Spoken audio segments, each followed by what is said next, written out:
Mas antes, eu gosto sempre de perguntar para a galera que participa como é que é a sua história com Jesus, né? Eu vi algumas coisas, eu vi que você já é de um lar, você vem de um lar cristão, de influência já cristã, mas como é que foi a sua experiência, o seu encontro? Quando é que você considera que você se converteu? Sim, como você falou, eu nasci num lar cristão, foi um privilégio muito grande para mim. E a minha mãe sempre foi uma grande missionária, né? Missionária dos filhos. A minha mãe não fala pra ninguém. Se você botar ela não tira nenhuma foto de tão tímida que ela é. Mas ela sempre aqueceu o nosso coração por amor a Jesus. Então, desde muito pequenininha, minha mãe foi minha maior pregadora. E ela sempre falou de Jesus pra mim. E ela sempre... Engraçado que minha mãe sempre ensinou o que é pecado, o plano da salvação pra mim desde muito pequena.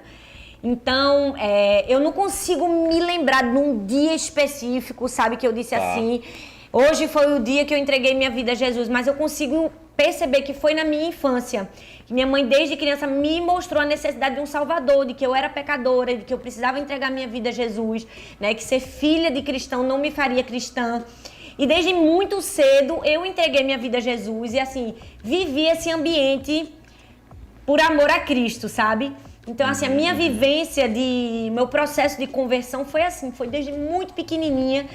E eu brinco que minha mãe passou a vida inteira jogando brasas vivas no meu coração e não tinha como isso apagar.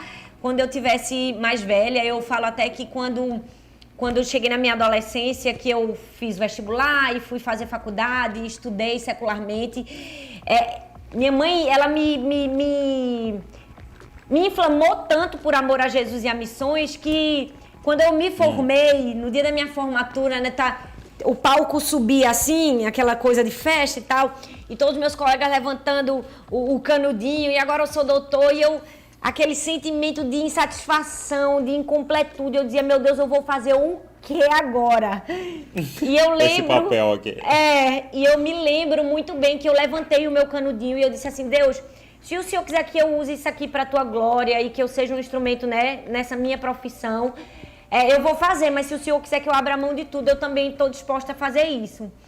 E eu lembro que ainda fiquei algum tempo trabalhando secularmente, que eu era concursada. O que você se formou? No quê? Eu fiz Direito e fiz Sociologia. Uau! E aí logo em seguida, no sábado seguinte, eu me matriculei no seminário e disse... Agora eu vou fazer o que eu já deveria ter feito há muito tempo. Então, eu passo esse processo da minha vida com Deus muito permeado pelo testemunho e pela vida da minha mãe. Agora, deixa eu te perguntar, assim, de forma muito prática e objetiva, assim, o que ela fazia, sua mãe, né? Era o quê? Era um devocional? Era um culto diário? Era o que ela fazia que você se lembra que te inflamou tanto? Sim, minha mãe tinha o costume de todos os dias antes da gente dormir, ela fazia esse momento de devocional com a gente. Então ela orava, ela lia a Bíblia e eu lembro muito que ela fazia assim uma oração que no fim ela dizia assim, agora nós vamos orar por todos os pastores e missionários espalhados no mundo. E aí ela falava da igreja perseguida, ela falava da obra de Deus, do reino de Deus. É mesmo? E todas as noites ela fazia a gente orar. Só que na minha família não existia nenhum pastor, não tinha pastor. Minha mãe estava muito longe disso. Não existia missionário, mas minha mãe tinha esse coração muito inflamado por paixão, por missões. E aí aquilo me gerou um senso de responsabilidade mesmo, sabe? Ela sempre dizia assim pra mim, Thalita, você pode ser o que você quiser, o que você escolher. Você pode ser uma médica, uma professora, uma advogada, mas a minha maior alegria vai ser ver você servindo a Jesus, sempre. Essa vai ser a minha maior alegria. Que fala. E ela repetiu isso pra mim anos a fio, muitos anos. Então aquilo sempre queimou no meu coração. A gente fazia culto doméstico, mas eu também lembro de minha mãe assim, muito presente nessa educação familiar próximo, né, tete a tete, mas também sempre levava a gente no culto. Minha mãe era muito disciplinada, né? Ela não deixava nem a gente dormir no culto. Aí se a gente quisesse cochilar, ela fazia, acorda, porque se estivesse em casa, eu tava assistindo televisão. Minha mãe era desse nível, sabe? Então eu acredito a isso. Entendi. E você não citou o seu pai. Você cresceu com seu pai também? Não, não. Na verdade, quando eu tinha 3 anos, eu sou a filha mais nova de 5, meu pai se separou da minha mãe, né? Ele abandonou a família e teve uma segunda família. Então, a minha mãe criou os 5 filhos sozinha, sabe? Ela foi uma grande mulher de Deus, uma guerreira realmente. Cara, mesmo. Que testemunho incrível, né? Porque tem muitas pessoas que vão sempre usar isso como a desculpa, né? Poxa, é porque não teve um pai lá presente, fazendo esse devocional, mas sua mãe pegou essa função e foi embora, né? Que incrível isso. Eu gosto de dizer, Douglas, sobre isso, que se você não tem um bom exemplo na sua família a ser seguido, seja você o exemplo.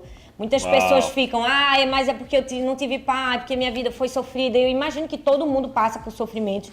Mas se você não teve ninguém com quem se espelhar, ou se você não teve um bom exemplo, poxa, tá na hora de virar o jogo e você ser esse exemplo na sua casa. Agora, incrível isso que você falou sobre a sua mãe falar sobre a igreja, né? Sim. Porque é muito comum, e uma coisa, e isso tá até me inspirando muito aqui agora, porque eu falo muito com as crianças sobre a Bíblia, né? Sim. Sobre as histórias, sobre os princípios e tal, mas achei interessante isso. Falar sobre os missionários, sobre a igreja perseguida. Sim. Né? Hoje nós temos tanta notícia, né? Aconteceu isso lá no Egito, aconteceu isso na China e tal. E inspirá-los a essa grande missão de Deus, né? Que incrível isso. Sim. Hoje eu me considero uma pessoa, acho que se você pudesse me perguntar, o que é que você vê em você? Eu sou uma pessoa muito apaixonada por Jesus e pela igreja. Foi parte desse processo de construção da minha mãe. Naquela época que eu era bem pequena, não existiam conferências como existem hoje nas igrejas, não se tinha isso. Só se tinha cruzada evangelística, era no meio da rua, vinha um pregador de fora. Minha mãe dava muito valor a isso, então, apesar de não ter esse ambiente pastoral, minha mãe era a mulher que hospedava os pastores, sabe? É mesmo? Que hospedava os missionários, que fazia o jantar, sabe? Ela era sempre esse suporte. E ela me ensinou isso não apenas com sua fala, mas com a vida, sabe? Ela dizia assim, Thalita, quando chegar aqui um pastor ou um missionário, você pergunta o que ele quer, você pergunta se ele quer um copo d'água, você leva ele no quarto dele, você pergunta o que ele precisa e tal. E assim, ela me ensinou esse ambiente de honra, de servir a igreja local, de maneira prática também, muito, muito prática. Então eu acho que isso é uma coisa que eu levo para as minhas filhas também, né? Esse tipo de conversa, esse tipo de ensino. Uma coisa que eu faço todos os dias com o Davi e com a Luísa, quando vai orar por eles à noite, repetir uma frase, né? Ou 3 frases, né? Eu declaro que o Davi ama a Bíblia, ama a igreja e ama Jesus. Então, eu acredito assim, é impossível alguém se perder amando Jesus, amando a palavra e amando a igreja. Uau, né? verdade. Esses 3 amores da vida deles, né? Sim. Isso é muito legal. E é engraçado de a gente... como isso é importante, porque eu repito isso pra Luísa, pro Davi, pra Luísa, pro Davi. E, cara, teve períodos agora deles chorarem em casa, principalmente a Luísa, chorar em casa porque quer ir pra igreja, né? Sim. Sendo que muitos pais vivem ao contrário, né? Filhos que não querem ir pra igreja, mas porque aquilo tá na mente deles, né? A igreja é uma coisa maravilhosa, né? Isso é muito bom.